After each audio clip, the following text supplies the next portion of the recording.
At 25, two friends start their careers with the same salary. One says, "I'll invest later when I earn more." The other quietly invests just $250 a month and never talks about it.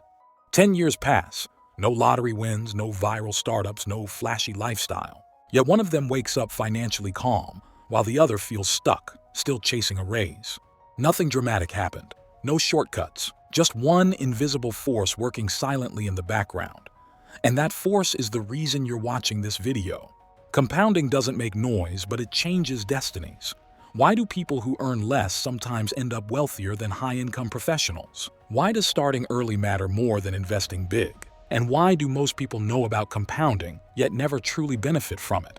By the end, you won't just understand compounding, you'll respect it. If you're hungry for success and eager to learn, hit that subscribe button. We're here to share the secrets and strategies to accelerate your journey. Let's start. Compounding rewards time, not talent. Here's a reality most people don't want to hear. Compounding doesn't care how smart you are. It only cares how long you stay consistent. That's why average investors who stick with index funds, ETFs, and long-term investing often outperform brilliant people who keep jumping strategies. The mistake most people make is expecting visible results too early. When they don't see progress, they switch stocks, chase IPO hype, panic during market volatility, or pull money out during market corrections. Each interruption resets the compounding engine. The wealthy do something boring but powerful. They let equity compound longer than their emotions can tolerate. Compounding turns time into a financial weapon, but only if you stop demanding proof too soon. Number 2, income feels powerful, but equity is what actually compounds. Most people believe the fastest way to become rich is to earn more money. That belief feels logical, but it's incomplete, and that's where many people get stuck for decades. Income gives comfort, confidence, and social validation. Equity gives freedom. The problem is that income feels visible and immediate, while equity feels slow and invisible in the beginning. So people naturally chase what feels rewarding now instead of what grows relentlessly over time. Here's the quiet truth. Income has a ceiling, equity doesn't. You can only work a fixed number of hours, but ownership keeps compounding whether you're working, sleeping, or taking a break. A salary increase might improve your lifestyle this year, but equity growth improves every year after that. The most common mistake is lifestyle expansion. As income rises, expenses rise faster. Bigger house payments, expensive cars, subscription creep, and emotional spending justified as, "I deserve it." What's missing is intentional asset allocation. A simple question reveals everything. If your income stopped tomorrow, would your money still grow? For most people, the answer is no. For wealthy individuals, equity keeps working even when income pauses. Compounding doesn't reward how hard you work. It rewards how early and consistently you shift income into ownership. And once you understand this, your relationship with money changes permanently. Number 3, compounding is powerful, but extremely sensitive to small leaks. Compounding doesn't fail loudly. It fails quietly, through small leaks that seem harmless in the moment but become devastating over time. Most people assume wealth is destroyed by big mistakes, market crashes, bad investments, or economic recessions. In reality, long-term wealth is usually destroyed by repeated small decisions that interrupt compounding before it gains momentum. One early withdrawal, one panic sell during market volatility, one year of stopping investments because life got busy, one habit of not reinvesting dividends, one high-fee product that quietly drains returns. Each of these looks insignificant on its own, but compounding magnifies both growth and damage. A portfolio losing just 1 to 2% annually to fees, taxes, or emotional decisions can end up hundreds of thousands of dollars smaller over a 25 to 30-year investing horizon. Most people focus obsessively on returns. What stock will go up next, which IPO is trending, or which strategy promises faster gain. Wealthy investors focus on protection. They reduce friction. They avoid unnecessary churn. Number 4, compounding works only after you change your identity. Most people treat compounding as a technique, something you do with money.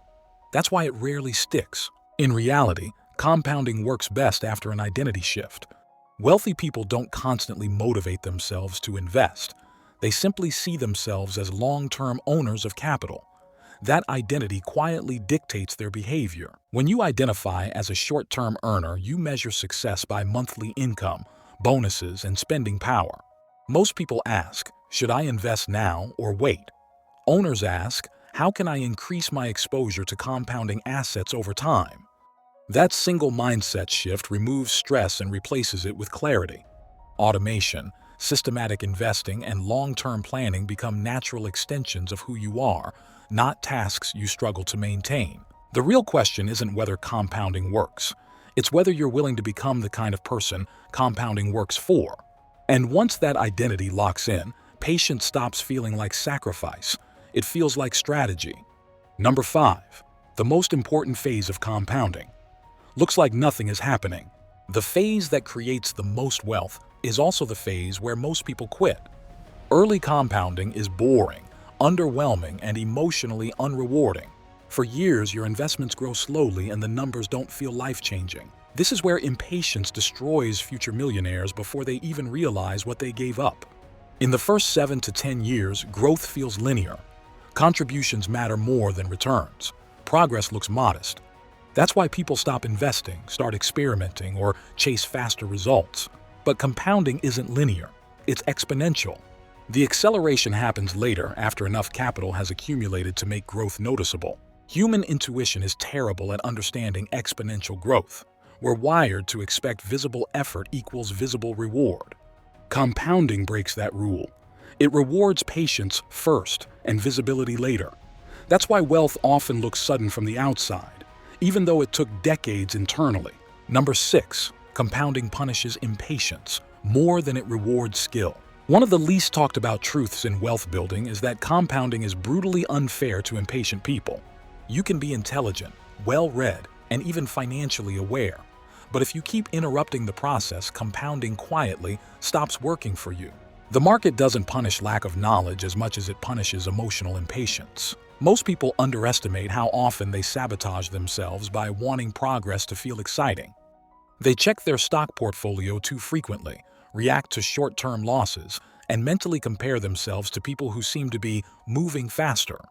That comparison creates restlessness, and restlessness leads to action.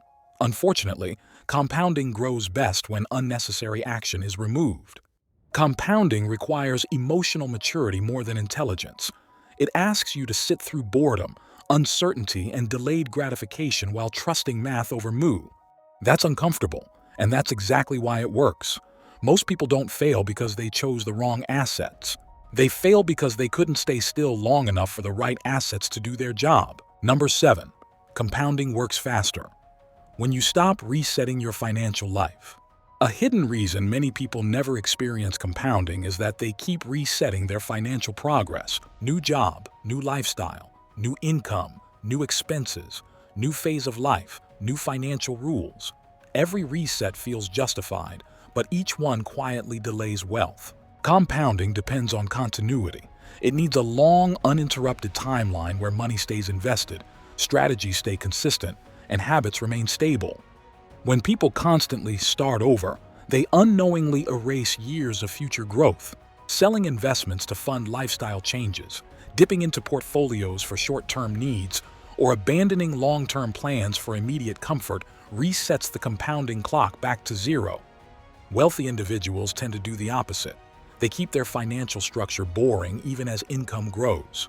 Same investing system, same asset allocation, same long-term focus. The only thing that changes is the scale. More capital flows into the same compounding engine. Number 8. Compounding becomes obvious only after you stop needing it. One of the strangest paradoxes of compounding is this. It starts working visibly only after you emotionally stop depending on it. In the early years, people desperately want results.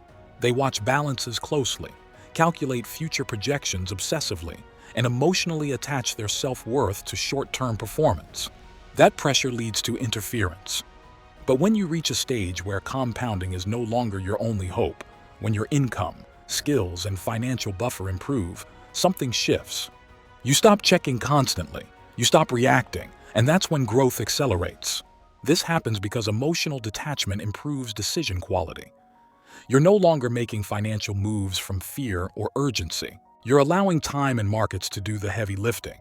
Ironically, the less you need compounding to save you, the better it performs. Ask yourself this: are you investing from a place of pressure or from a place of patience? Because pressure creates mistakes, patience creates permanence. Compounding favors people who don't constantly demand proof. It grows best when it's trusted, not monitored. And once you reach that mindset, wealth stops feeling like a goal and starts feeling like a byproduct. I believe in the power of shared knowledge. If this video inspired you, like it, share it with your loved ones, and subscribe for more transformative tips. Now, if you really want to level up, don't miss this next video. Let's continue there.